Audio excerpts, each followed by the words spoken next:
Welcome to episode 13 of the Van Dyke Mortgage WC Sports Podcast brought to you by Durga Insurance Group. I'm Scott DeCamp, co-host of this wild ride. I'm here with fellow co-host Ken Byard. How's it going, Ken? I'm doing well.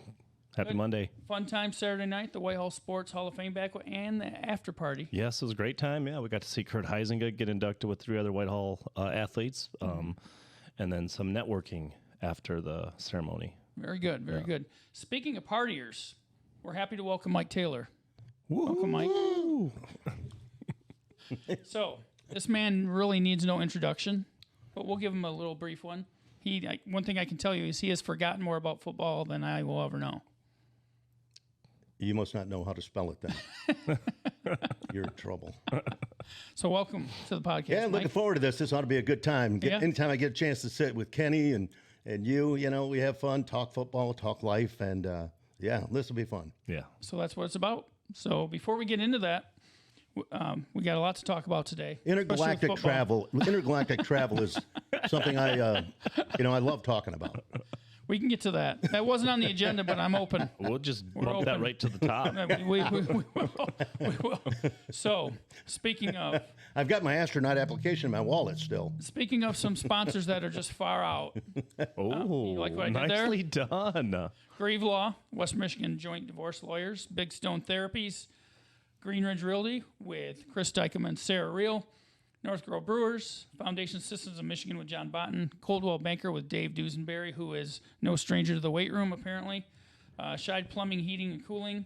Special thanks to Van Dyke Mortgage Lakeshore, whose commitment to finding you the right home loan is second to none. And you can find them at 460 West Western Avenue, or give them a call at 231-332-6500. And then, of course, Durga Insurance Group, who does a lot for the fine folks of the White Lake area and beyond. You can find them in actually Norton Shores, and they are at 1535 Far Road. You can call them at 231-744-9106. So, like I said, Go back and talk about those divorce attorneys. I want to hear a little bit more about that. I thought we were talking about intergalactic travel. Well, when you start talking about coaches and football, the divorce attorneys come right into the conversation too. Goes hand in hand, right?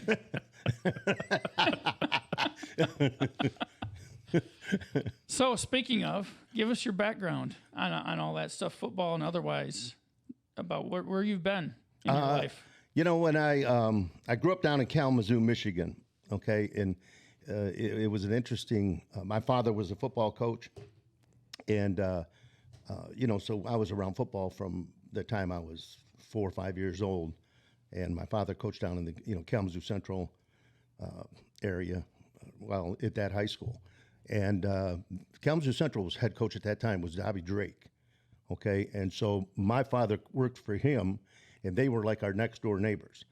And so, as we were growing up, I think we were probably about 10. Dob's dad died of a heart attack running. And so that was, we were 10, 11 years old. And then a few years later, his mother came down with cancer, and she passed away. And so Dob and I were freshmen at, Western and everything. And so I ended up changing residence, and we were playing sports. And, we had to make $500 a month, or the protective services were going to come in and take his little brother out of the house. Mm-hmm. So, that's kind of how we grew up, and playing sports in college. And, Coach Uzelek had just come to Western at that time. And so he knew that Dob and I wanted to be coaches. And so before I had even graduated, I was coaching. And I was so fortunate to come across Billy Harris. Okay, because at that time, I think I was 20. Billy had played at Michigan on that 69 team that was Bo's first team that upset Ohio State. And so Billy and I have been friends. He's one of those guys that, you're fortunate to become real good friends with, and then you get on his shirt tail and you ride it. Okay, because when we left Western, we were there for a few years. In fact, when Uzelek left Western, I actually stayed with Harbaugh and Brady Hoke and those guys at Western. And that was the recruiting class. We had John Offerdahl and all those guys coming in. So it was a good class. But, from there, I went with Jim Heath over to K College. He came from Ohio State. Okay, and so I was there for a couple minutes, and then Billy had gone to Dartmouth when we left Western. And then when Billy left Dartmouth, he went to Washington with Don James.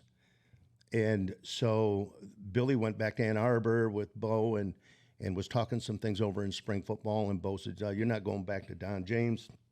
You're staying here. Well, lucky for me, because most of our staff at Western at that time had come from Bo. Okay, Hanlon, and Rahar and all these guys. Bobby Sutton, I'm good friends with Bobby. I just talked to him yesterday. When he left Western, he went to North Carolina. Then he became the head coach at Army. Okay, and the good thing about when you're young and those older coaches decide to leave, when he left Kalamazoo, he goes, "Hey, I'm not taking my car with me, so give me $2." So I gave him $2. He goes, "Here, you just bought yourself a car."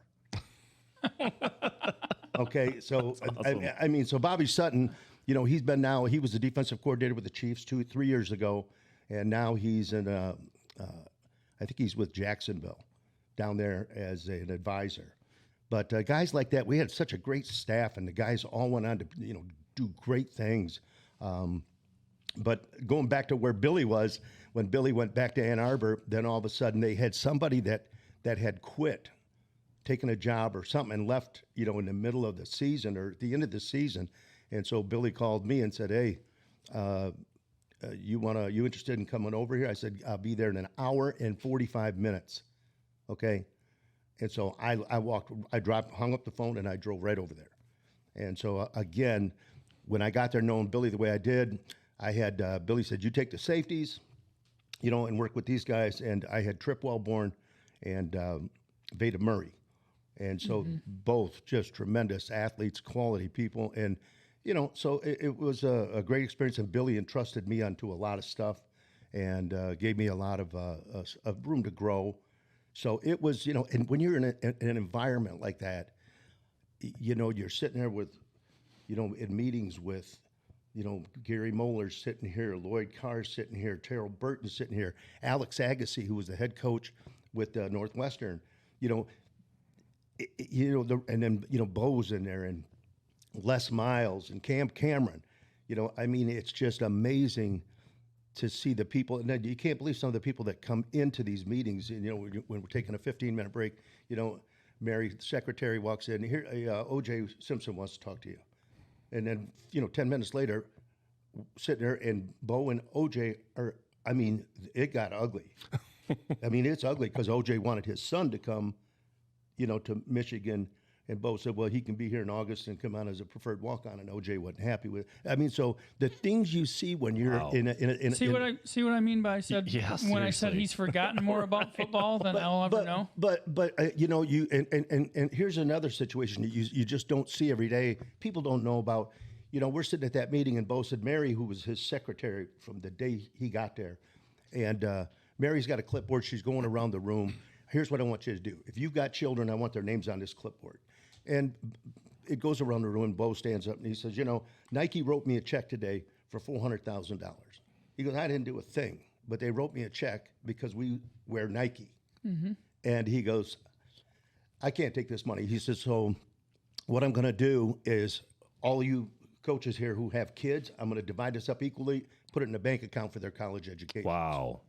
I was going to say BSN can get him some Nike apparel, right? They're now Nike you're back. Now you're back in the coaching ranks. So remember that when you get that paycheck. That's right. That's right. So speaking of the coaching realm, I wanted to kind of kick us off with the high school football games. The teams from the West Michigan Conference that competed for regional titles this last weekend. We'll start Division IV. We were all there at this game. You were calling the game for WLCS. I was there with CatchMark. Only because CatchMark wouldn't hire me. Well, keep working. Keep working. You're overqualified, okay? Yeah, right. You're overqualified. So Ken was there, enjoying it, trying to stay warm. But Whitehall, they battled. I thought they gave it everything they had. Made a few mistakes, maybe missed a couple opportunities, and that's all it takes in a game like that against a great opponent like South Christian. I think both teams were evenly matched. South Christian won 20-21, scored in the final minute. And just wasn't to be for Whitehall, but again, great team, phenomenal season, and I think the future's bright for them as well. So you guys, I mean, what are your immediate takeaways from that game that you saw Friday? Well, one, it was cold. That wind, I think the wind was a factor maybe in some play calling, depending on if you're going with it or against it. And it's one of those games where your heart does break because somebody has to lose. And both those teams, that performance was worthy of winning outside of maybe 3 plays that Whitehall had that really kind of stood out when you reflect back. The future is bright. Those guys have nothing to be ashamed of. I think if they play South Christian 10 times, Whitehall wins 5 of those, and it just didn't happen Friday night. And so, I think, talking to Tony Saturday, he gets it, puts it in perspective. He's going to tip his cap. He wants to suit up and play him again. But overall, great season. Be proud of your accomplishments and be excited about what you have coming. Well, I feel bad for the kids, and Kenny, you played college sports, you get it. You guys have both been around football a long time. The thing is, as a coach, your job as a coach, one is to teach the sport, okay. 2, it's to put the kids in position to be successful, okay. And so, with that being said, what you want to look at is down the stretch of that game, the last 5 minutes. I look at in particular, okay, and Whitehall had an opportunity on 5 different occasions to come out with a great play. They were 0 for 5. 0 for 5, okay? And you start with the 3rd down and 6 situation when they had the football with 5 minutes to go. They throw the ball 11-yard pass, receiver has it, gets hit, and drops the ball. Yeah. That would have kept that drive going, burn more time off the clock, okay? The kid's in position to make the play. The ball's thrown. And that happened early in the game, too. And just didn't make the play. Yeah. So now we go into a situation where we have to punt, okay? What do? We run this rollout punt, and the punter misses the football, and it's a 2-yard loss on a punt. So now they've got an extremely short field. Right. On the 20. I think they ended up on the 30, right? 32. Yeah. 32 and so 404 left. So there's 2 plays. So now what happens is our defense jumps up, man, we stop them. Okay, what is it, 3rd down and 6? It was 4th and 7, I think. 4th and 7. 4th and 7, and we jump off sides. So it's 4th and So it's 4th and 2, right? Yep. We jump off sides a second time. They get a first down without even snapping the football and giving our defense a chance to play. Yeah. There's 4 things that happen. The 5th thing was they throw a ball in the end zone. We've got the interception right in our hands, and we did not make the play. Yeah. No, and that's why I said miscues and missed opportunities. Yeah. And again, that's what I chalked it up to. And again, you just hope that your kids make plays. Okay, you just hope they make plays. And they're trying, but you got to make them. That's it. That's it. And when you get to that level in a regional championship game against an opponent like that, against an opponent like that, you got to make some plays. And if you can't make plays, you know what? You gave it your best shot. You got to live with it. Right. Yep. You got to live with it. And I don't think that that's a performance that they should be embarrassed about. No. I mean, South Christian, 1 penalty, 5 yards, no turnovers, right? They didn't make really any mistakes. And Whitehall only had, 5 penalties total, right? Yeah. And it was the timing of those 2 in particular that kept the drive alive that were costly. So what irritated me all season, and I heard it a little bit after Friday's game, was when people said, "Oh, Whitehall did a Whitehall. They did, they kind of got in their own way." No, I don't agree with that. Did they make some mistakes? Yes. Did they miss some opportunities? Yes. Maybe a Whitehall of old, they're not even in that game because they're committing personal fouls and just getting in their own way. You got to give some credit to the opponent for putting some pressure on you too, because you're going to do some things that may be uncharacteristic because they're good. That's what good teams do. Yeah, they were extremely well disciplined. They played great team defense, stretching things out side to side. There were several times where Whitehall tried to run that jet and couldn't get the corner, got forced out of bounds, and that's just good, secondary force play. And DeHaan, as good of a quarterback as he was, he played great defense at corner and locked up their best receiver. And kudos to them too. Really well coached team, highly disciplined, and made the plays. And their South Christian is so long, and athletic. Absolutely. That's what the Whitehall coaches were saying Saturday too, was because Whitehall was strong, had some strong kids and physical kids, but if you can't get your hands on the defenders because their arms are longer, it's kind of hard to kind of complete those blocks then. Well, you didn't see him run any slant passes because they got, one defensive end outside linebacker 6'6", the other was 6'5". Mm-hmm. That's standing right there in your passing lane.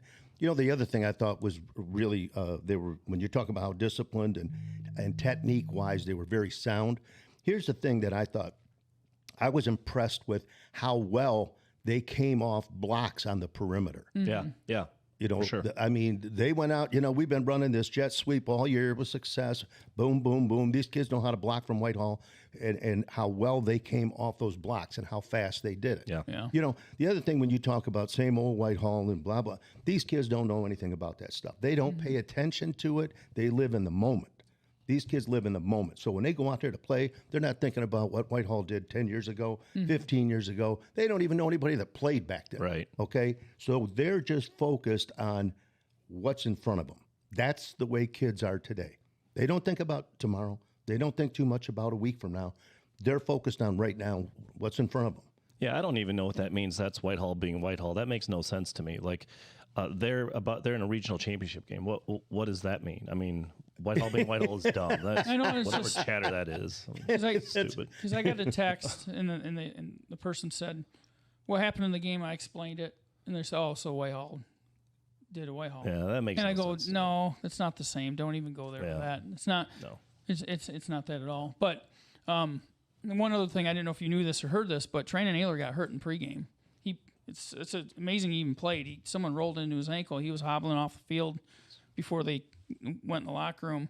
And then even running out on the field, you could see he was kind of limping a little bit. Now, he played over it, and he actually looked pretty good in stretches, but I don't think he had that same explosion out at receiver either. Yeah. I did not know that. But, Yep. And again, I will say this.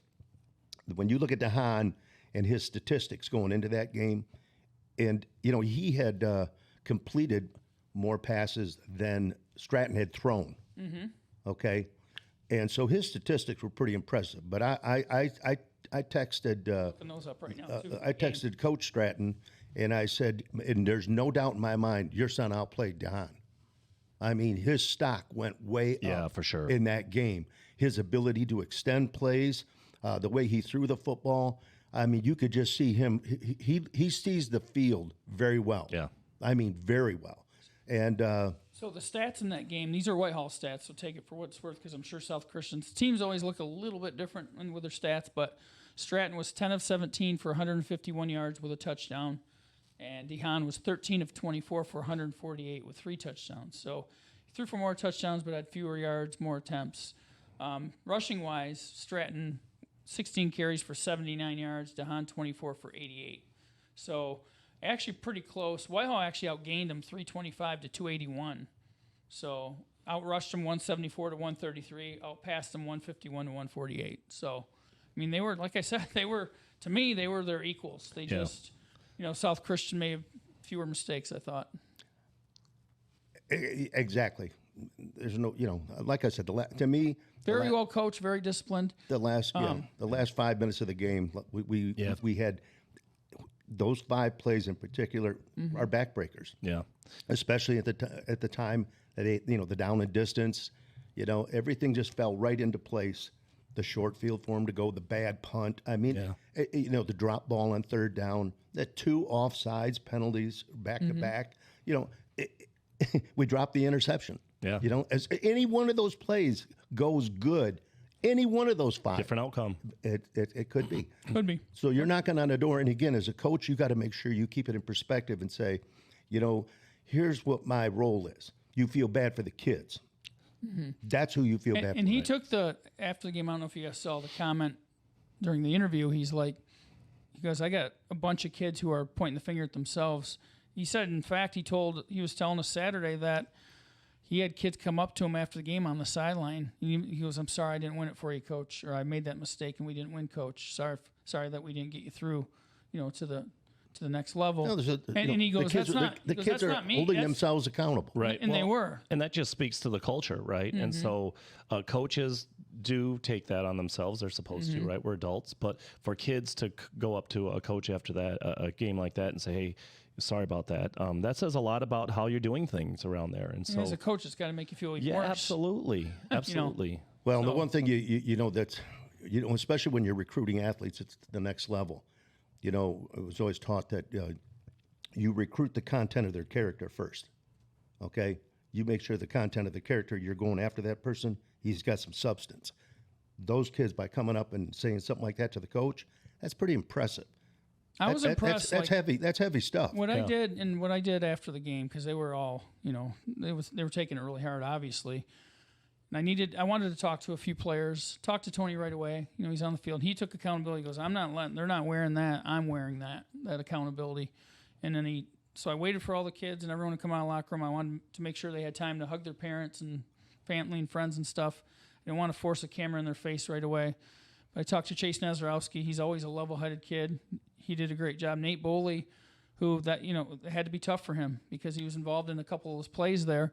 But he was great in the post game. And then, of course, Grayson Shepard was awesome as usual. He's, Grayson especially, he's a kid who's so polished that he's going to help somebody, I think, at some college, whatever level that is, he's going to help somebody. Yeah. Why does he not start? He started linebacker, right? No. He comes in. Oh. He comes in, and I asked one of the coaches up in the press box, how come Shepard's on the field all the time, but he doesn't start? I think, interesting. I guess I talking to didn't those guys this weekend, like after the fact, linebacker was a new position for him, so he had that on top of the knee injury that he was trying to kind of get over, the mental part, and I think he tweaked his other knee a little bit this season too, but he was in there during the key times. He made a couple big plays. Oh, yeah. I mean, he's on the field the whole game. Yeah, he played well defensively. I thought he played really well. But I was just curious Right. Okay, you're on the field the whole game, but why not the first series? Oh, that was the only thing I just wondered. Right. So, but that was a great run. And so I didn't realize this either, but Whitehall is apparently one of the smaller, if not the smallest schools in Division IV. Right. There's a chance they could dip to Division V next year. So it'll be interesting because they return nearly all their skilled players on offense with the exception of Boley. And they lose, obviously, running back Jackson Cook as well. But they'll have to replace some linemen. They got some bodies and some kids that they can put in those spots. And Tony and those guys said that they feel good about what they got back on defense as well. So I think they're going to have another great team next year. Yeah. And again, it's got to make you feel pretty good knowing you got a quarterback coming back like a Cody Cater or somebody, like Whitehall's got coming back. Oh, Stratton, he's Kyle he's a winner. I'm telling you, he is a. Who he really when you sit back and look at him, he's like a Brett Favre in high school kind of kid. I literally said that Saturday night. Like he's got that sort of gunslinger mentality, right? Make plays, and maybe the difference is Tony said you have to win those types of games. You have to have a senior quarterback. He kept saying that. He's adamant. Like I need and Kyle's gonna be a senior next year, and it's gonna be a different story. And you guys are both coaches. Why? What do you think he means by that? And what is the advantage of a senior quarterback? Experience. I just think it's experience. But again, in my opinion, I thought Kyle outplayed DeHaan. I thought watching that whole game, what he did for his team was better than what he did for his team. Yeah, that's fair. That's fair. That's a fair statement. I really think that. I thought he brought more. I mean, the touchdown pass that he had. Oh, the touchdown pass. DeCamp? He went scrambling. Yeah, he went over to his sideline, stopped, came back to the opposite sideline. He could have run for 35 yards. Mm-hmm. Okay, and he underthrew the ball. He did. Can't be a nice adjustment on it. Yeah. So, but again, I'm not taking anything away from DeHaan because he's going to the next level. Yeah. But for basketball. Yeah, for basketball. No. But I know you're talking about next week. level of the playoffs. That's what you're talking about. Right? But I thought Kyle did. I thought he did enough. He left it all right there on the field. So. If he can do that his senior year and get a little bit better, and the thing you look at now is, can he get stronger? Can he get faster? Right. How's he going to improve? Will he go to summer camps? Right. and what does he do to make his game a little bit better? Right. You know, that's the thing his dad and Kyle have to look at, and the coach, what do we do now to take him to the next level? Right. And again, I'll tell you exactly who he reminds me of, Mason McKenzie. Oh yeah, from Caledonia. Yeah. McKenzie's a big kid, right? McKenzie's 6'1". Yeah. Okay, but I watched McKenzie last year, and I tell you what, their game is exactly alike. Their game is exactly alike. Now, don't be surprised if you see Stratton on defense next year too. I mean, DeHaan did it. Yeah. For South Christian, I think. I mean, Stratton, it's going back to you put your best players on the field, and bingo, and you don't worry about them getting hurt, because I mean, the times you worry about them getting hurt is usually when something does happen. Yeah. Well, it's funny you mention that, and I think we might get to this later, but trends in high school, like what are current trends?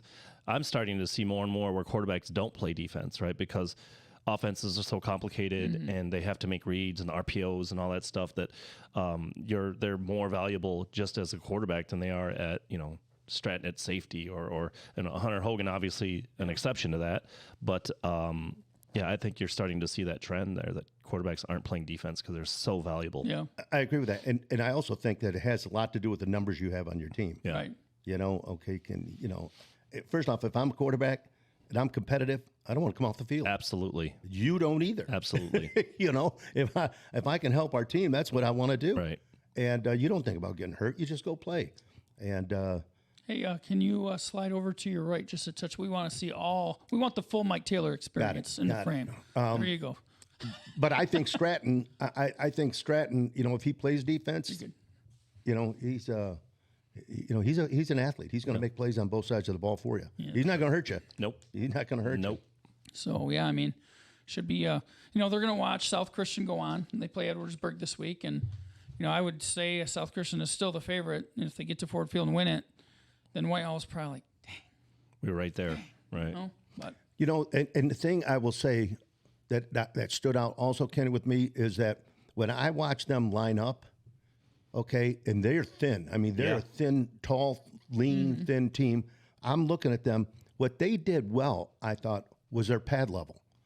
Okay, their pad level was down low. Yeah. And you can, if your technique sound, you can make up for a lack of athleticism just by being technique sound. Right, and long. I mean, we talked about that earlier. Their length really created some issues for Whitehall. That, offensive linemen couldn't lock on, right? They stretched things out and bubble it out to the sides. And that's why, like when Ravenna had that team a few years ago, when they beat Montague in the regular season, lost them in the playoffs, Ravenna had some of that length on the perimeter, because I remember Steve Zerwan, when Ravenna beat Catholic, saying, we knew they were a little long, but we didn't know exactly what kind of impact that would have. But it's hard to get around those guys a lot of times when you got that length like that. But so great season by Whitehall.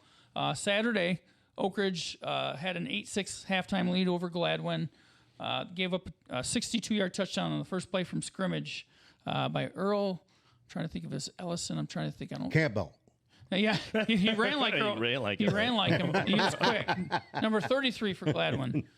That gave Gladwin a 14-8 lead, and Oak Ridge was still in it, obviously, but because they drove all the way back down the field, appeared to have scored on a 12-yard touchdown run by Trevor Jones, got wiped out by a hold, pushed him back to like the 17. They got it to 4th and 2 from the 5, ran some kind of I don't know if it was a stretch play or a jet sweep or something, and got stuffed for a 5-yard loss.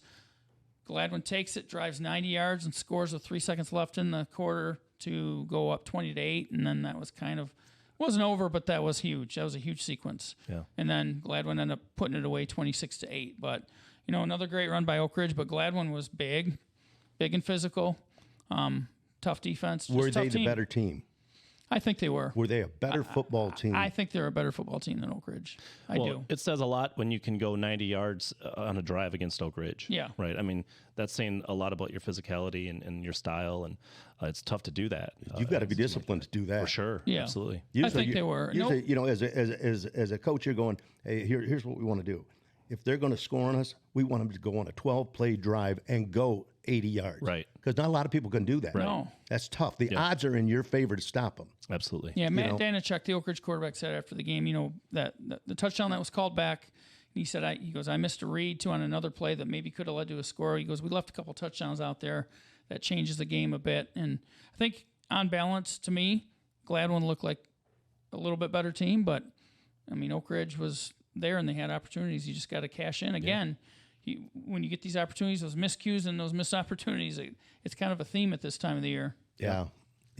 Well, they had a great year. Danishek, good leader, good quarterback.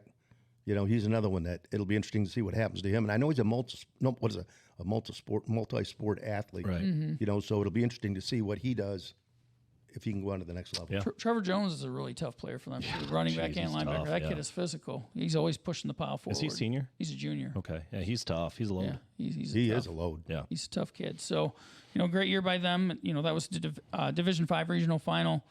Oak Ridge finishes 10-2. Gladwin is 12-0. They go on, and their reward is they get to play Grand Rapids Catholic Central now. That's again, you would think Gladwin would have had the home field advantage. I think it was strength of schedule, I guess. Yeah. Maybe their league isn't quite Yeah. the same. But one thing Kerry Harger said is, he said, I'm proud of my team. We played a tougher schedule than we have. We had 3 home playoff games. You can't complain about that. Yeah. So Good for them. Good season. Yep. Yeah. That West Michigan Conference, man, that's good stuff. It's Yep. a grind. It's a grind. It is. So jumping around the playoffs a little bit, we won't spend a lot of time on this, but there's a couple that jumped out at me right away. Traverse City St. Francis 63, Ithaca 0. That was a week after Ithaca beat Ravenna, 60 whatever. That's because their 26. football field goes east and west. Nobody can adjust to that. Man, they were running. Man, there was a lot of east and west running going on by St. Francis. You're up and down that field. You're telling your ball carriers, I want you going north and south. And they're confused. Like, what's And going they're on so here? used to that. That's what they did. They forgot the field switched. Home field advantage. St. Francis had 300 yards of offense in the first quarter alone, and it was 49-0 at the half, and they had almost 500 yards of offense. I mean, to me, arguably, pound for pound, maybe the best football team in the state, right? Mm-hmm. Can they go D1 and play those guys? They could win a state championship up to 4-3, to me. I mean, they're just solid. They got dudes all over the place. What I can't figure out is how they struggled with Benzie the week before. I mean, Benzie's obviously had a solid team, but they struggled with them. There's an underlying issue somewhere that we need to do a little research. Mm-hmm. I feel. Yeah. Because that's at this point in time in the game, these teams are pretty good. Right. Yeah. These teams are pretty good to get to a regional championship game. And when you see a score like that and statistics like that, there's something else that we don't know about. So then a team that Mike knows a lot about, and we mentioned the quarterback from them, Caledonia, took care of business. Grand Ledge, they were right at the same field that Whitehall and South Christian played. They played that East Kentwood on Saturday. Yeah. They beat up on Grand Ledge pretty good, huh? Yeah, and again, Grand Ledge, Whitney Bell's the defensive coordinator over there, and we work together, Whitney and I, and Grand Ledge, their offense is interesting. It's a lot like Muskegon's. It's quarterback, it's a run offense, and the quarterback is the feature player. Mm-hmm. And what happened was they put the quarterback out. So in the second quarter, so when you knock the quarterback out, and he's the one that's the focal player of the offense. Yeah. That changes things up pretty good. But Derek's got a lot. He's got a lot going over there. He's got good assistant coaches. He's got Mason McKenzie at quarterback, who just got voted. What was it, the Grand Rapids Player of the Player of the year? Yep, Yeah, 13. And he's got a lot of I think about every GLIAC school's already offered him, and a couple MAC schools. He's got Derek Pennington Jr. over there playing H-back and linebacker, and he's a junior, and he's got a bunch of D1 offers. So he's got some good kids, good system, and they do not like playing on their home field so much because it's grass. Yeah, And they're the only one, right? You okay, Red? Yeah, they just don't. They don't like it. They were happy to go to Kentwood. So this week they get Clarkston. It's a great semifinal matchup. And that's on TV. This will be on Valley Sports. Valley Sports. Yeah. So is that that's the Saturday game still, because there's a Friday game, and that's this one's televised as well, I think. Cass Tech against Belleville at Novi, and that's a 7:00 Friday that'll be a good semifinal, which is a rare. You usually don't have semifinals on Fridays, but they're doing it for TV. So that's- All the semis are going to be on TV now. I don't think so. I think it's just those two on. Oh, okay. I think All they're right. both on Valley Sports, Yeah, correct? Yeah, I just know about Caledonia. I'm not sure about any of the others. So another one that's, we'll call them a local school because it's Muskegon. They got through their regional. They beat, avenged a loss to Zeeland Western earlier in the year. They beat them 27-20, and now they get a familiar foe in DeWitt, which I hear DeWitt's pretty young, but they're back in this spot. And, they play Saturday at 1 o'clock at Greenville. I give Muskegon a really good chance in this game. I do too. I think they got a great draw. They got a great draw. They got everybody healthy right now. Most people most teams at this point have guys banged up. They've had them banged up early on, and now they're back. Yeah. So they're hitting on all cylinders, and they're playing good football. Yeah, they're playing their best football of the year at the right time, for sure. Exactly. And I haven't watched them, but I know at the beginning of the year they were going through a 2-quarterback system. I'm not sure how much of that is still existing. They've settled in on think Mackay. Mackay Yes, guys- and that's what Guy is their guy. that's what I kind of thought too. But And they got Jacob Price back. Sounds like 100%. At least the guy knows that if he goes on to the next level, they're going to move him to defensive back because that's what they do with Muskegon quarterbacks. I'm like, So in the other semifinal, you got in Division III, you got Martin Luther King against Mason, which I don't remember the last time Mason's been at this level, if they have. But they're having one of those dream seasons, and it'd be fun to see Muskegon Martin Luther King matchup in the finals.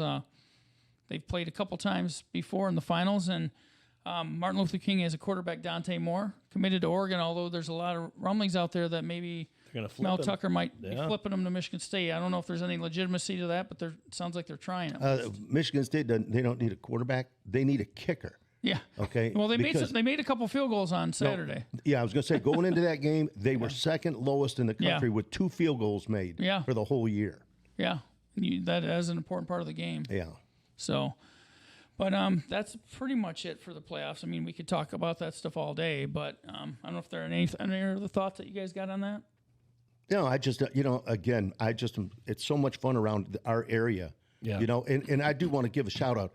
Your son is playing down there at North Muskegon where you're coaching. Yeah. And I watched him. I don't know if it was week 2 or 3. We did that game, and boy, he's a fine athlete. I'm kidding. He does some things real well. I saw him take caught a pass, and just as soon as he caught it, he took a shot, from the safety, and I'm like, got right up, handed the official the ball. I'm like, most receivers wouldn't have hung on to that. Right. Most would have had to go out and go under the tent. You know what I mean? Yeah. Yeah. For concussion protocol. Yeah. But I'm like, wow, he is, and then what is he, a sophomore? Sophomore. Yep. Yeah, I'm going, this is going to be, he's going to be a good one to watch. Yeah, he works his tail off. My stepson Talon, he kind of had a nice second half of the season too, so he saw the field. So we're excited about that sophomore junior class next year. But I appreciate that, Mike. No, TJ works his tail off. But you just watch, you watch these young kids go out there and play, okay? And the thing I like to watch is not when they have the ball. I want to watch them when they don't have the ball, when they think nobody's watching That's them. what I tell them all the time. That's when I really want to watch them. When they walk over to the coach, they walk off the field. How do they walk off? Where do they go? What do they do? Body language, body language, body And language. also all the work put in those invisible mornings, and also Ken in his backyard with his blocking pads, just jacking those kids when they're all right. Turn around, don't look, and then turn around, bam. Look, Hey, So you they're gotta do used what to you gotta taking those do. shots. You got to do what you got to do. Ken had a lot of problems as a child, okay? And we're working through it. we're It's a working work through in it. progress. That may or may not be true. What I just said, by the way. It probably is. And Ken believes in 5 of the 10 commandments. So when you're dealing with guys like that, Hey, half's not bad. Half's not bad. So, speaking of knowing a lot of football and seeing a lot of football and seeing a lot of things, I can't let this pass without bringing this up. And I'll let you tell the story because you're the one that lived it. Right. But you seeing this guy on the sidelines, his apparel first of all, what he used to wear? Back in the day when I was at Montague as a defense coordinator up there with Ken Diamond and Coach Taylor was at Shelby, and it was every game shorts, long white socks, right? Coaching in all the weather, like shorts, long white socks. So I looked for white socks, long white socks to honor you today, but I don't have any. This is what you do when you have a GED, okay? You just don't know any better. And we say these things, but I never knew when I left coaching college football and watching Uzelak and these guys and Bo on the sideline, the way they talked to officials, okay, it was like they were in a pool hall, and there was, I mean, unbelievable. And I mean the way that they communicated with them. And so it's like when you grow up in a household, if you see your parents fight, chances are you're going to fight too. Right, you're going to argue. So you're a product of your environment. And so the hardest part for me was the transition, because I'm seeing things and with the high school officials. And finally, one official came over to me and he goes, "You really need to calm down. You let me just have a chat with you for a minute. You're not on the sidelines in the Big Ten. You're not. It's interesting, but and I got it. I got it. And the thing too is, you got to grow as a coach and as a person. And that's what you hope to do. And I really enjoyed. I really enjoyed the West Michigan Conference and the coaches. Dusty, when I came in, Dusty was there. Ken Diamond was there. And it was Jack Sugars was there. I mean, there were some, big time fun people. Bruce Baxter at Whitehall. Baxter at Whitehall. That when those years, if you go down the head coaching roster, a lot of Hall of Famers in there. Well, and I remember, what was it, Nate, what was his name that plays baseball? Nate McLeod. McLeod. The first play of the game, McLeod all of a sudden runs a quarterback sweep, and he comes around to our bench, and he picks up like 8 yards on the first play of the game. I've helped him to his feet, and he looks, we're a foot apart because I'm picking him up, and he looks at me and goes, "Coach, your defense is going to have to do a lot better job of tackling if you want to be in this game." And I go, I know, Nate, I know. And then you dropped him? And then he ran off, but I'm thinking, but the first play of the game, he's just looking at me just dead serious. And, he just was in no hurry at all. Yeah. "Coach, your kids are going to have to do a lot better job of tackling." And I go, "I know, Nate. Yeah, I know." yeah. So what I remember about Mike is the flow he had. He had some flow. Mad flow. That hair was legendary. The curls. Oh, I take after Kim Rokamp, down there. But now you see some of the funniest things coaching, and you meet some of the greatest people too. Right. And the stories, and and I'd go in at Michigan, and I'd go into the office at 6 a.m, especially when we practiced down at the stadium, because Jerry Hanlon and Bo would go in there at 6. And nobody else was going to be there till 8. And I'd go in there just so I could sit there for 2 hours with those guys and talk with them. And just learn, right? And just listen soak it to all them. in. Yeah. Just listen to them, And I'd try and ask them a trivia question. I'd go, "Who was Vince Lombardi's college football coach?" And boy, Bo would take that cigar out and, Hanlon, he goes, "Well, he went to Fordham. I know he went to Fordham." And Bo goes, "Sleepy Jim Crowley, one of the Four Horsemen." I go, "You're right." And he starts laughing and everything, and he looks at Hanlon and he says, "You thought I was dumb, didn't you?" And Hanlon goes, "You are dumb. You hired me." So these are the moments, though, that you get in there and you have a chance to not just see the football coach, The person. Right. Yeah. You get to know and you guys, I think we all to varying levels.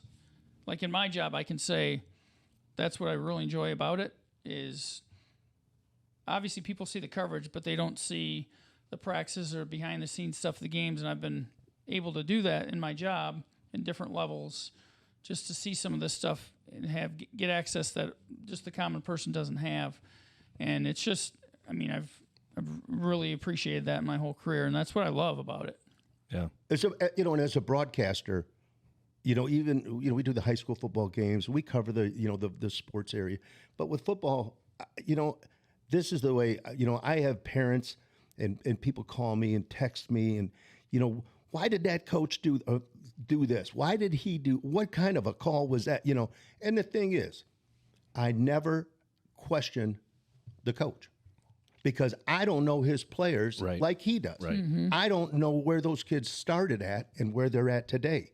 And you know what? He spends all week with them, not just on that practice field teaching them the game of football, but he spends all day, in the school building with them, with knowing these kids. So for me to second guess a coach on a call, okay, or second guess him on anything regarding their program, won't do it. I'm not qualified to do that. I'm the same way. I'm such an anti armchair quarterback person. Like, I don't question coaches at all. I know they put too much time and energy, and they miss out on their own families.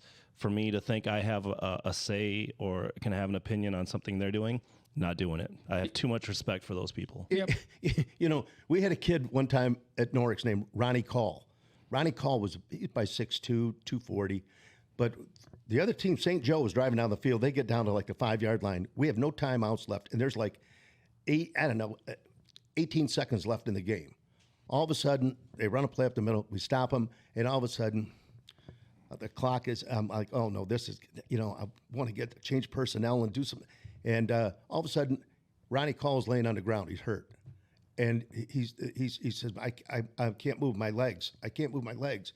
So we go out on the field. Ronnie Call's laying there, and it can't move his legs. So they stop the game. They bring the ambulance out, drive down the field. The whole game is shut down for 10 minutes. So we're making adjustments and personnel stuff, and they get him on the stretcher, and they're picking him up and putting him in the ambulance, and he looks up at me and goes, "No way." I watch the ambulance take him out of the stadium. I see the brake lights come on. The door opens up. He jumps back out of the ambulance, and he's watching the last minute of the game outside the stadium. Oh my God. He just wanted the clock to stop so we could make some adjustments. Oh my gosh, That's a heady player.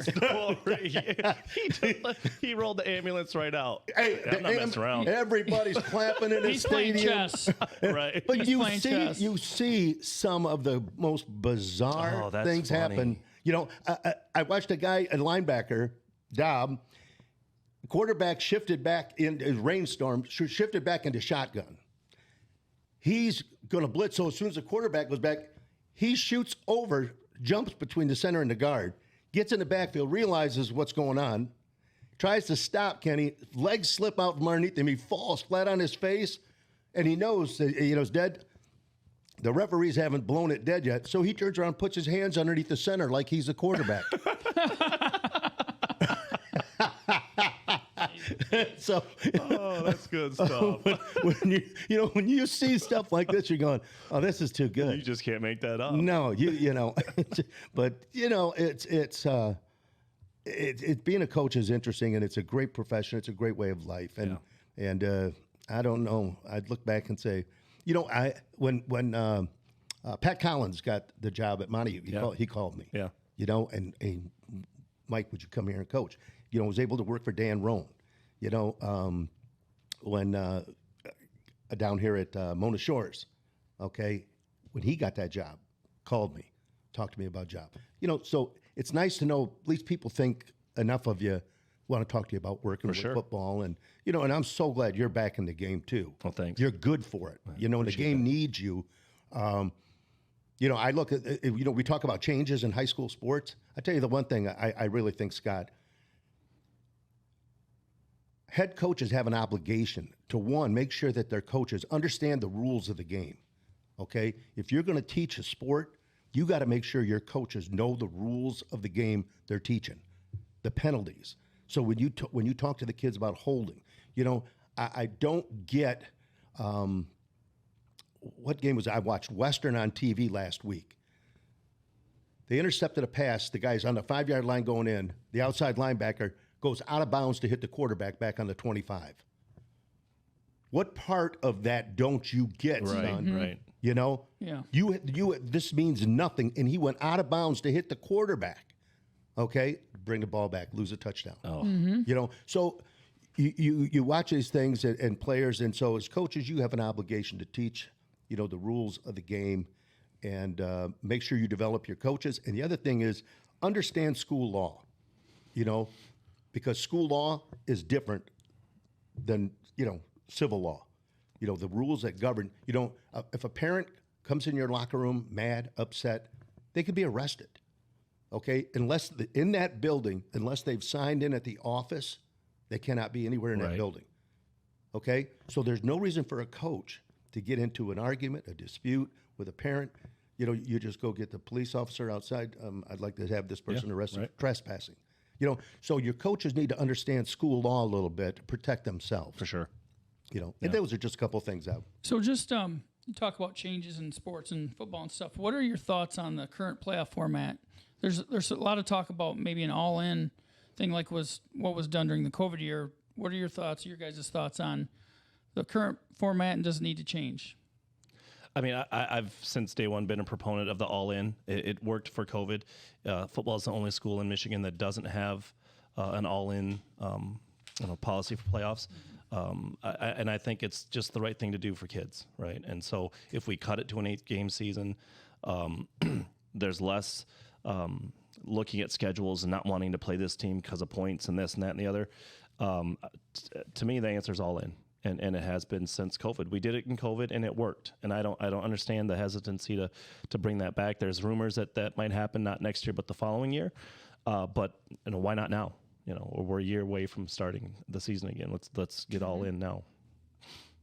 What do you think? I like the all in. I'm good with that. Are you? Yeah. I mean, even if a team is 0-8 and they've given up 500 points and scored 33. But you've got to know that in that all in, I think one of the stipulations of that or whatever is there's an opt out to it too, that you don't have to play.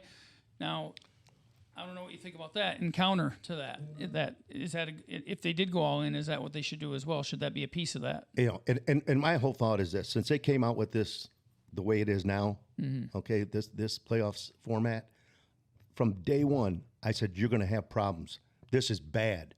This is bad for the game on different levels. Okay, meaning that even how we divided the West Michigan Conference up, they're having problems up there right now scheduling non-conference games, and they're never going to schedule anybody that's worth any playoff point. Right. Mm-hmm. Okay, so your chances of getting to the playoffs are zero. Hart could go 9-0. And potentially not get in. Absolutely. There's something fundamentally wrong with that. Right. Now, here's the backside of that, okay? When there's a couple good athletes up that way at a school, okay, guess what happens now? Well, there's no chance for me to get to the playoffs here. So what do? I exercise school of choice. Right. Mm-hmm. Right. Okay, now I'm leaving my friends and everything because of football to go somewhere else where, I can go to the playoffs. Right. And that's not right. It's not right. It's not right. It's not right, and it's bad for the communities. It's bad for those relationships, and it's going to it causes problems with the coaches. Causes problems with the coaches. So the way that this is set up, the rich get richer, and the poor get poorer. The Caledonias, the Muskegans, the Mona Shores, all these people, have no problem scheduling non-conference games because they're worth playoff points. Mm-hmm. Because the strength of their schedule is good. Right. The Zeeland schools. I mean, go right across the board. And so when I talked to John Johnson about it, and John was a sports information director at Western when we were there, I said, who voted on this? He said, well, the coaches. Okay, you tell me what coaches. Right. Because I can tell you a lot of coaches that wouldn't have voted for this. Absolutely. This is terrible. Yeah. And now, if they're going to keep it this way, my thought is this. The two teams that have the best record in the Lakes Division or the Rivers Division, they get to bump up, and you bump the two with the worst down for a year. I don't know. Right. But you've got to do something to reward those kids that have the, the good season. Yeah, yeah. But all in, I got no problem with that. Yeah. I got no problem with that at all. I think it's, it gives the state a little bit more money to work with. Sure. Because they get an extra game. Right. So... You guys got any plans to go to any games this weekend? I think I'm going to the Muskegon game. I think I'm going to go there too. Yeah. We should go together. That'd be fun. Where's it at? Yeah, it's at Greenville. Greenville, that's it. I haven't been to that stadium. I heard it's awesome. It's awesome. Phenomenal stadium. It really is a nice stadium. Yeah. Yeah, maybe we'll hook up and go. There we go. All right. Gas is expensive. What about you, Mike? I'm going to call the police and make sure they understand what you guys are talking about. I don't know. You're the one whose phone is blowing up throughout the podcast. You got some deals going on here or what? No, I'm just trying to make sure I get a police escort out. They gave me one in.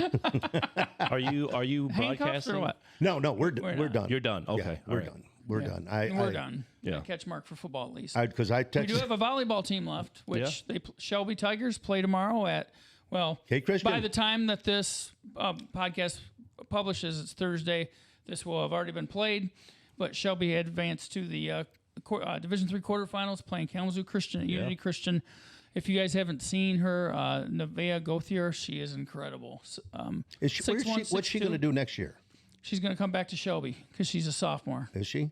And then she'll have one more year after that, too. But, yeah. That's how that works. Yeah. Well, it didn't work that way for you, right? I didn't know if she was a senior. Weren't you in high school for like 8 years? Yeah, I was class valedictorian 3 years in a row. That's impressive. Yeah, I graduated with the highest temperature in my class. No, but she's incredible. She's, as a freshman, even last year, she was first team All-State. She was getting looks from all the Big Ten powers. She's the real thing. Yeah. Well, it's funny you say that because I had a coach come in and ask me in high school, are you in the top 50% of your class? And I said, I'm the guy that makes them possible, you know? So back to the football discussion because it's fun to talk about. Who are your picks for each of the divisions? Are you following it enough to know who's still alive? And I could take you through and just tell you. I think Muskegon's going to win it, and I think Caledonia is going to win it. Yeah. Win the whole thing? I agree with those. Yeah. I can get on board with that. Now, I was absolutely shocked when North Muskegon bowed out. Yeah, we were too. I mean, I thought, wow, you guys, you know. Yeah, but our reality probably stopped this week too. If we get by Ithaca and St. Francis is there, like, oh, it was a good run. Yeah. Yeah. How about you? Who do you know? Division I, man, that's wide open. It'd be cool to see Caledonia. They won it one other time, right? Yeah. When I think Burrell was their coach. Yeah, I think that's it. You know, I was I can't remember who, but I saw Constantine a couple times on film this year, and I'm going, they're pretty good. Yeah. Then they West got Catholic. then West Catholic just throttled. Well, here's the thing. So West Catholic, I think they handled Edwardsburg in the opener or something like that. Fruitport beats West Catholic. West Catholic beats Constantine. M Live had the top 50 out. I think it was last week they do a top 50, and that's what I used to do when I was at M Live. He had West Catholic number 7 in the state, even with the Fruitport loss, which I'm like, I don't know about that. They're a good team, but that's number 7 in the state, all divisions. That's tough. That's up there. Yeah. Mm-hmm. Yeah. But you know, when you look, Kenny, at quarterbacks across the state, any of the quarterbacks stand out with you that you've been impressed with? This guy's phenomenal. Yeah, I mean the kid from Caledonia, obviously a player. Dahan was solid. Getting bigger, that bigger picture. The is it Underwood? Yeah, from Belleville, Bryce Underwood. Yeah, I mean, he's got offers to sophomore, everywhere, right? And he's a stud. Roan's quarterback's pretty good over there. Oh yeah, Brady Drogish, Yeah. however you say that. He's committed to Cincinnati. Yeah. So.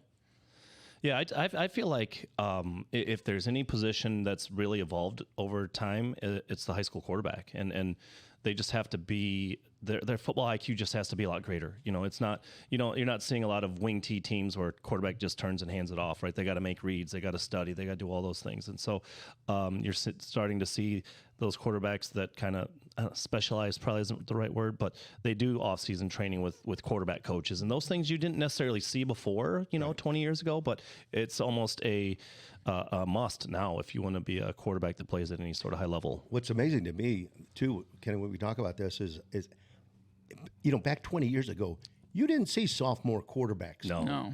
And if you did, they were playing JV football. Now you see a 9th grade kid starting at quarterback. And the numbers are dropping. And it's high school football today is so wide open that you see the wide receivers, the ball is all over the field. And it's, back in the day, let's get some 2 tight sets here and let's just come at you and see what's going to happen. That was Oak Ridge. That was Montague. Yeah. We're going to trap you to death, So this is the final episode of the fall for our podcast, but one more question I want to ask you guys, because you've both seen quite a bit of West Michigan Conference football. Who are the top players that you saw this year in the West Michigan Conference? Well, I mean, I got to experience Hunter Hogan at his best, as painful as that was. He's got to be up there. I think we have some of those kids at North Muskegon. James is obvious. He's player of the year in the conference, so he's one to watch. I was fortunate enough to be around Sam Gallo, who could potentially be all-state defensive end and play at the college level. Yep. But those three kind of stick out in my mind. As You know, I let the record speak for itself in that, you know, first thing I go to is I go to Whitehall. right. You know, I'm looking over there and I'm going, I think, you know, Stratton's a throwback to what Cody Cater did for Montague, you know, and, you know, they just got, you know, I don't know if they have any great athletes, but they got a lot of good ones. Yeah. They've got a lot of good ones. A lot. They're loaded. You know, and I think if I had to look at an athlete and say, this athlete improved more in 1 year, more than anyone else I saw in this conference, it's your quarterback. You know, I really thought he developed over the year. Yeah. Came And long was way. a lot stronger, and you could tell it the way he threw a football. Yeah. You know, but his presence back there in running that offense, I thought he really made great strides. Yeah, he did. As a high school athlete Yeah. this year. I would agree. So, Yeah.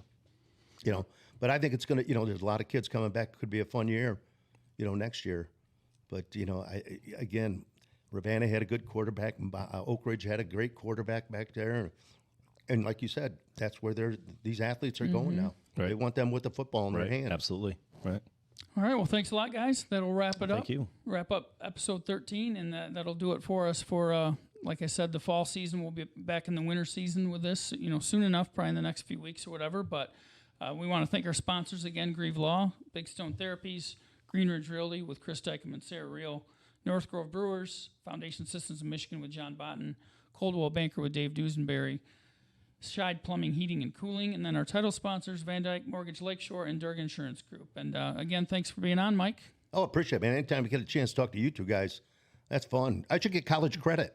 You know, I should get college credit for this. Like back to school, like Rodney Dangerfield, right? Yeah, if you see me laying on a stretcher winking at you, I'm not really the hurt. triple Indy. Love Can it. you can you do the triple Indy?